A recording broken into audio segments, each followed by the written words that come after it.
একটা ইম্পর্টেন্ট বিষয় বলা ছিল। বিষয়টা হচ্ছে এরকম যে, আমরা হচ্ছে অনেকে মন খারাপ করি যে, অমুকের ওইটা আছে, অমুকের সেইটা আছে, অমুকের এই জিনিস ভালো, ওই জিনিস ভালো। আমাদের কেন ওই জিনিসগুলো ভালো নাই? আমাদের কেন ওই জিনিসগুলো নাই? আমরা সবসময় আফসোস করি। আমাদের একটা হচ্ছে আক্ষেপ থেকেই যায়। আমাদের এখানে জাস্ট মনে রাখতে হবে যে, আল্লাহ তাআলা আমাদের ভালোর জন্য আমাদের কিছু জিনিস দেন না। কারণ আমাদেরকে যদি ওইসব জিনিস দেওয়া হয় যেগুলো আমাদের ইচ্ছা আকাঙ্ক্ষা, তাহলে আমরা নষ্ট হয়ে যাব।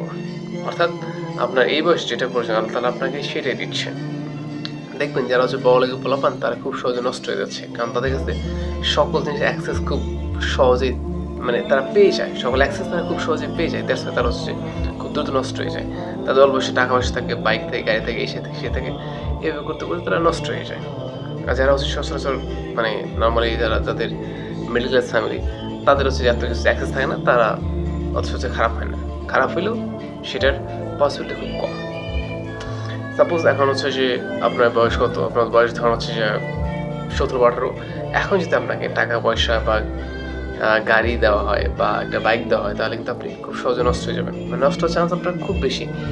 ১০০ র মধ্যে হচ্ছে 99% পোলাপান নষ্ট হয়ে যাবে। যদি অল্প বয়সে উঠতি বয়সী তরুণদের যদি সকল জিনিসে অ্যাক্সেস দিয়ে দেওয়া হয়। হুম। তাহলে এই জন্য হচ্ছে সে সবাই সব জিনিস দেন না। আমি আরেকটা এক্সাম্পল পোলাপানকে প্রায়ই দিই।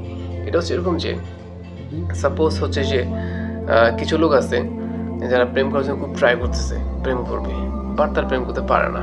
আবার কিছু লোক আছে যারা চাইলেই ৪-৫টা প্রেম করতে পারে, তাদেরকে মেয়েরা অ্যাপ্রোচ করে, বাট তারা রাজি হয় না। তাদের বিবেকের ধারণা তাদেরকে বাধা দেয় যে না, এই কাজটা করা যাবে না, এইটা হচ্ছে অন্য একটা কাজ, আমি অন্য একটা মেয়ের লাইফ কিভাবে নষ্ট করি। দেখেন, দুইটা কেস, একজন ট্রাই করছে প্রেম করার জন্য, সে পারতেছে না, আবার আরেকজন প্রেম করতেছে না। তো এরকম হাজারো এক্সাম্পল দেওয়া যাবে আপনাদেরকে। জাস্ট এটাই বলাই ছিল আমার যে আল্লাহ তাআলা সবাইকে সব জিনিস দেন না। আল্লাহ তাআলা কাউকে দিয়ে পরীক্ষা করেন, আবার কাউকে না দিয়ে পরীক্ষা করেন। যাকে দিচ্ছেন সেটা তার জন্য পরীক্ষা, আর যাকে দিচ্ছেন না সেটাও তার জন্য পরীক্ষা। যাকে দিচ্ছেন না বরং তার জন্য সেটা ভালো, কারণ তার নাই, তার খারাপ হওয়ার পসিবিলিটি নাই। আপনার হাতে নেই, তাহলে আপনি মানুষকে মারবেন কীভাবে? তাই না? বিষয়টা এরকম আর কি।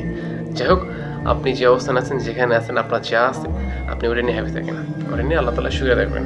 আল্লাহ তাআলা ইনশাআল্লাহ আপনার নিয়ামত বাড়িয়ে দেবেন।